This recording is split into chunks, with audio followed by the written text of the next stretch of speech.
It's almost! He's done it again! Unbelievable! Oh, straight into the roof of the net. Nice one. Straight down the middle. So Hello and welcome. It's a start to yet another week here of First Sports. I'm Rupa Ramani. Let's get the show started.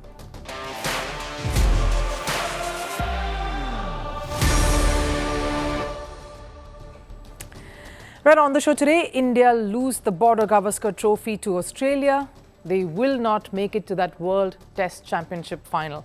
The skeletons are all falling out of the closet. Where has India gone wrong? Is there a superstar culture in cricket in the country? And is that growing at the cost of team culture? Also a spotlight again on Virat Kohli. He decided to get down to some antics again on the last day of the last test, where he taunted the Aussie spectators on the sandpaper gate. Critics and commentators, including a close friend in the cricket fraternity, are all telling him to stop. The performances have not come through. The noise for him to give up test cricket is only getting louder. And FIDE is now being accused of being run by Russia. This comes at a time when Magnus Carlsen and chess's governing body are at loggerheads over GeneGate and the cheating allegations that Carlsen seems to be caught in. All of that heading your way. But first, we'll take a look at the headlines in Sports 360. Starting with cricket, New Zealand registered a 9-wicket win over Sri Lanka in the first of the 3-match ODI series. Put into bat first, Sri Lanka were bowled out for 178.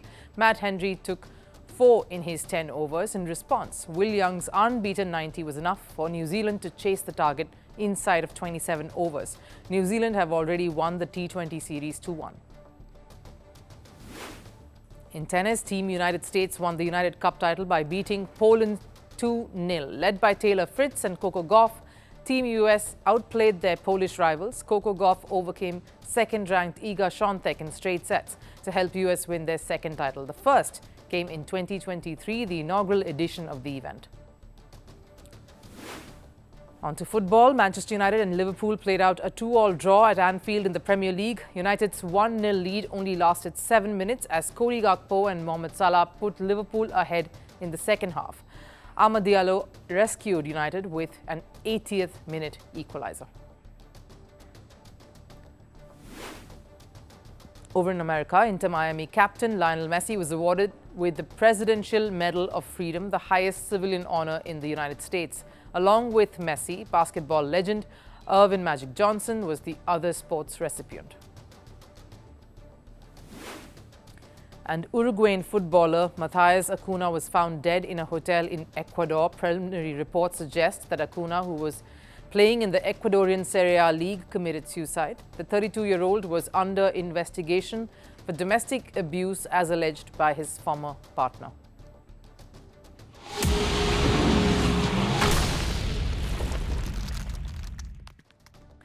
The final frontier proved to be just a bit too much for the Indian cricket team. They fell to a heartbreaking 1-3 loss to Australia, who once again ended up getting the better of India in yet another format.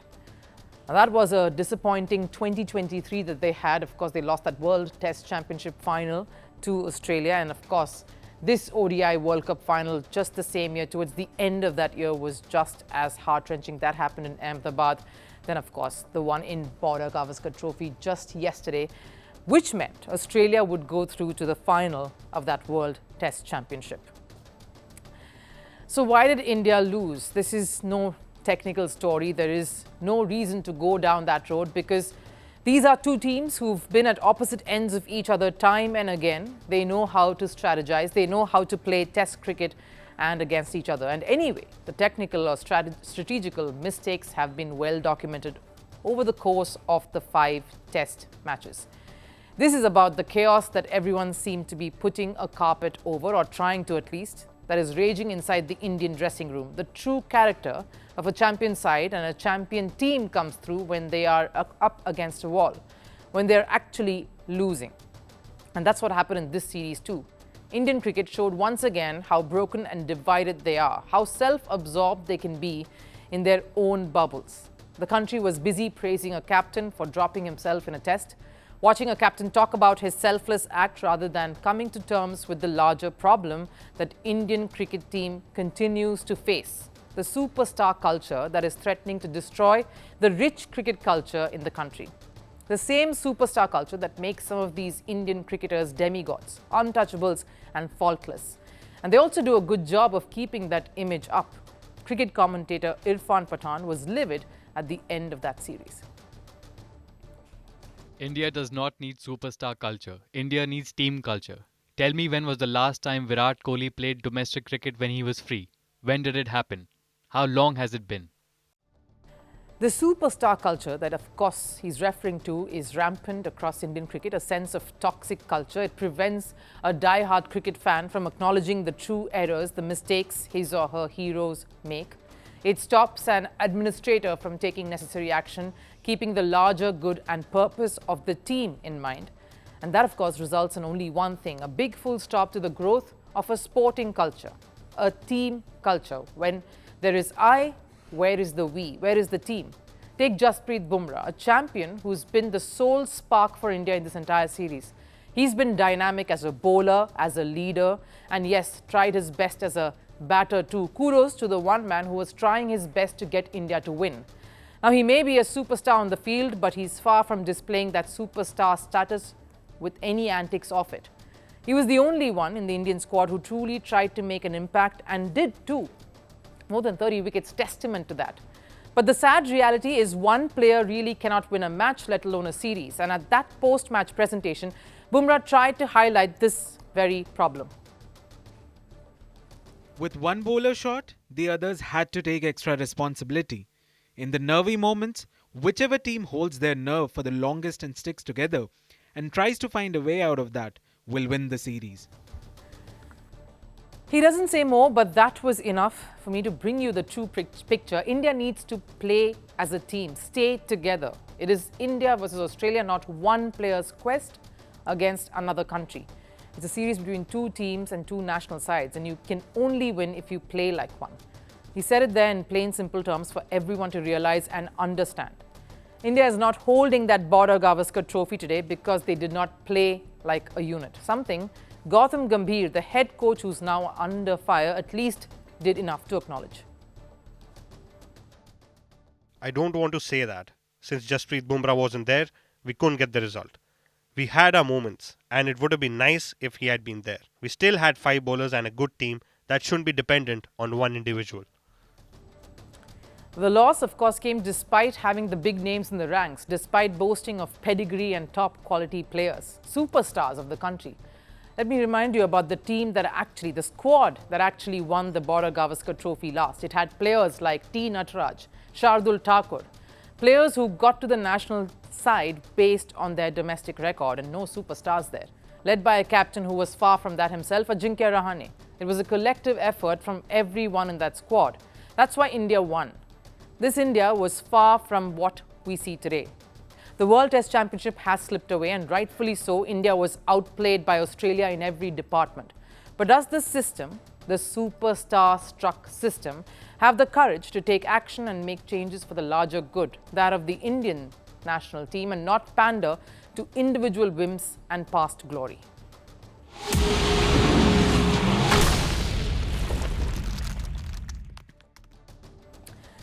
India lost the Border Gavaskar trophy, but Virat Kohli still made all the headlines. In the absence of Jasprit Bumrah, who got injured in Australia's first innings, Kohli stepped in as the interim captain. The Indian batter may have faced the brunt for his batting failure, but his return as the captain was probably the only silver lining in an otherwise messy, forgetful test and series for the star batter. Swift field changes, the right bowling changes, and a trademark aggressive approach turned back the clock for many Indian fans. But that aggression had no boundaries. Virat Kohli was caught on cameras mocking the Aussie crowd in an epic sandpaper enactment. For those, of course, unaware, Kohli was referring to Australia's sandpaper scandal from 2018 during their match against South Africa. During that infamous incident, out of favour Aussie batter Cameron Bancroft was found guilty of using a sandpaper to alter the ball's condition in the Newlands Test. It also involved the now, of course, retired batter David Warner and Steve Smith, who was part of Australia's 11 in the Sydney Test against India. Midway through Australia's run chase in Sydney, Kohli teased the loud Australian crowd by putting his hands into his pockets and showing that they were empty, saying Indian players did not need to use sandpaper. Kohli just reminded the Aussie crowd of Australia's cheating history by making that gesture, leading to mixed reactions from fans across the internet.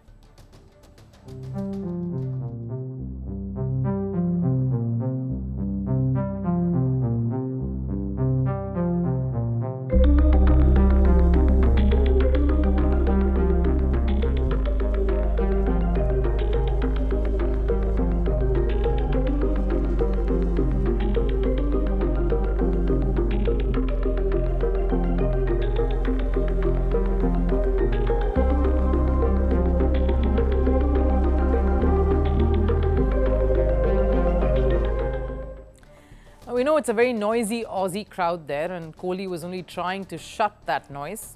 His failure with the bat, though, didn't help his case. Across the 5 tests in this series, Kohli has managed to score just 190 runs. That's an average of a little over 23, and that 190, by the way, included that 100 at Perth. Meaning Kohli only went all the way in 1 innings in the entire series. The rest were a blur of outside-the-off dismissals.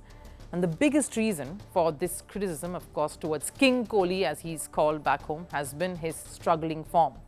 The one thing that has not left him has been his aggressive antics on and off the field. But the Indian batter has failed to deliver that very same intent with the bat, which is why one of his biggest supporters, his friend, in fact, South African legend AB de Villiers, had a key word of advice for him.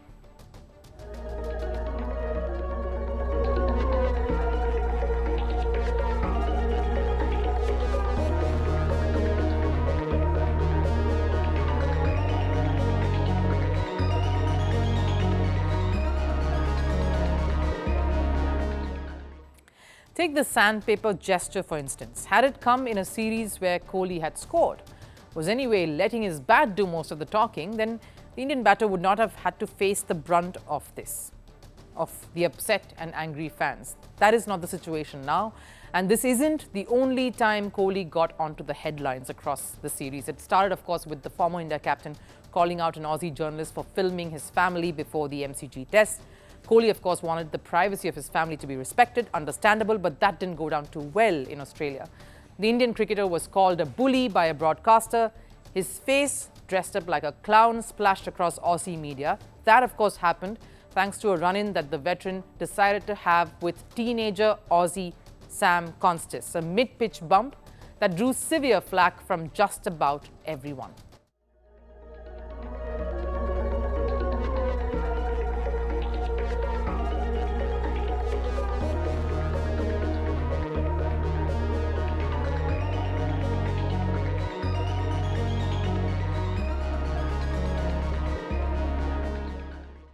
The form may have diminished, but the Kohli we have all seen for decades, was very much still there. Aussie fans booing him off the ground almost resulted in another fiery encounter outside it.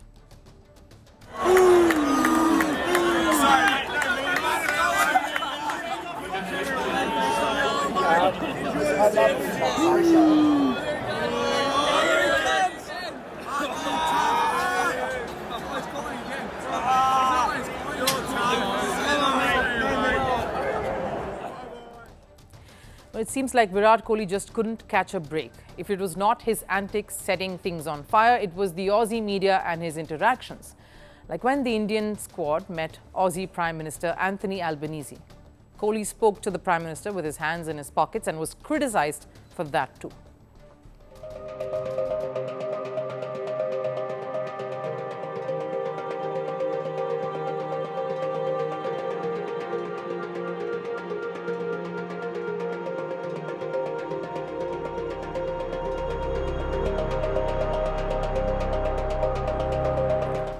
Anyone who's watched Virat Kohli in his full flow understands what he wants. He wants to be the best out there. He wants to show that he's one of the best in the business.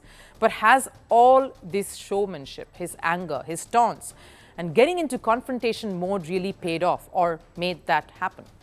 Australia and Kohli is a relationship that is very tense. It's a strained relationship. We've seen that over the years. They were bound to go after the star player in the opposition camp, and Kohli, of course, helped them along the way. India didn't need these, what they wanted. No, what they needed was a world-class player showing everyone why he was being called that. So what now then? With the Australia series over, it is time for Kohli to introspect. This is not the first slump that he's experienced, but he's made comebacks in the past. His talent and superstar status has also meant he was given the rope and the time to do so as well. When Kohli was struggling to score in limited overs back in 2022, he decided to get away from it all for a while. For the first time in 10 years, I didn't touch my bat for a month. I came to realization that I was trying to fake my intensity a bit recently. I was convincing myself that no, you had the intensity, but your body was telling you to stop. The mind was telling me to take a break and step back. But does Kohli enjoy the same leverage now? While this approach worked for the Indian batter over 2 years ago, will that be a solution now? Indian commentators have lashed out at all the batters who failed, saying they need to get back to the grind. There is some domestic cricket happening in the next 15 days. There are some players who have taken their places for granted, thinking they cannot be dropped no matter what. Let us see if they obey the coach's call and play. Let's wait and see. Now, while Gavaskar didn't take anyone's names, the statement was also intended towards Kohli. There is a lot of negativity surrounding him at this point. Even if you, for a moment, keep the failures in the series to the side, you cannot help but think about how much more time before something needs to be decided, when there are many waiting to grab a chance and make that count. King Kohli is struggling to sit on his throne and his crown seems to be slipping away. The chess world is currently experiencing a cold war, a feud between one of the biggest players in the sport and the governing body, FIDE. New shots have been fired in the Magnus Carlsen versus FIDE battle, but they haven't come from Carlsen. His longtime trainer and Vishwanathan Anand's former coach, Peter Hinu Nielsen, has accused FIDE of being controlled by Russia and their president, Vladimir Putin.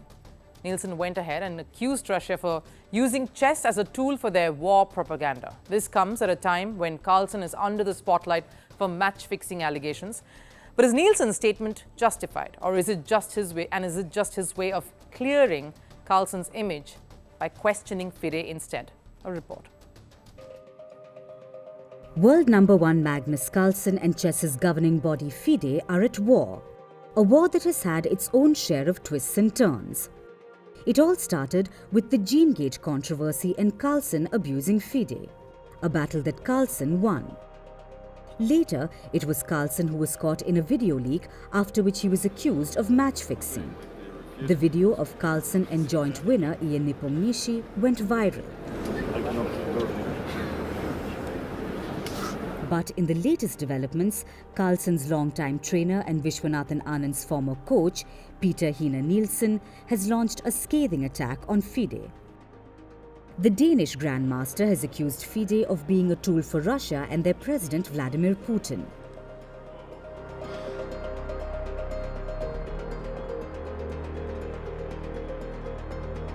Nielsen made all these allegations while replying to FIDE CEO Emil Sutovsky's post. A post where Sutovsky was just stating what an excellent year 2024 had been for FIDE. But the more important thing to note here is the timing of Nielsen's comments. The allegations come at a time when Carlsen is under the spotlight for match-fixing allegations, a phase where the world number one is facing all the flack. Many prominent names, including former world champion and Russian Grandmaster Vladimir Kramnik, have lashed out at Carlsen. And while Carlsen called the conversation a joke, thinking that was explanation enough, the FIDE CEO took a jibe at the Norwegian and called him out publicly.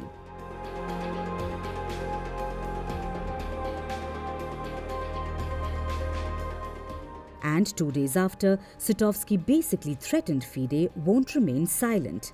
Nielsen came out in Carlsen's defense. Now, it's understandable that Russia has strong ties with chess. The country is also closely associated with FIDE, given the current president Arkady Dvorkovich is Russian. He has held political positions in Russia's governance. But has that really influenced Russia's involvement in chess? Despite Dvorkovich holding a prominent position in FIDE, Russia is banned from competing in any international event. The Russian players are only allowed to compete under a neutral flag. Former world number 4 Sergei Karyakin was banned by FIDE for his public approval of Russia's Ukraine invasion in 2022, which has led to Karyakin dropping out of FIDE's rating lists in 2024. So, where exactly is the bias? Is Nielsen doing some damage control on the Carlsen match-fixing allegations? Because it looks like Nielsen is trying to shift the whole focus on FIDE and its ties with Russia while indirectly shifting the focus away from Carlsen. But will that really work here? Because while other prominent names in FIDE have remained silent on the whole matter, the CEO is in no mood to bow down to Carlsen. And given Nielsen's severe allegations, the FIDE CEO is bound to react, which will only add more fuel to an already burning fire. Time for last serve. The Australian Open is upon us, and world number 1, defending champion Yannick Sinner, warmed up in Melbourne. Sinner wasn't the only one. Watch some of the tournament favourites gearing up for the first slam of the year.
That wraps it up here on First Sports. I'll of course see you again tomorrow. Till then, do take care. Bye-bye.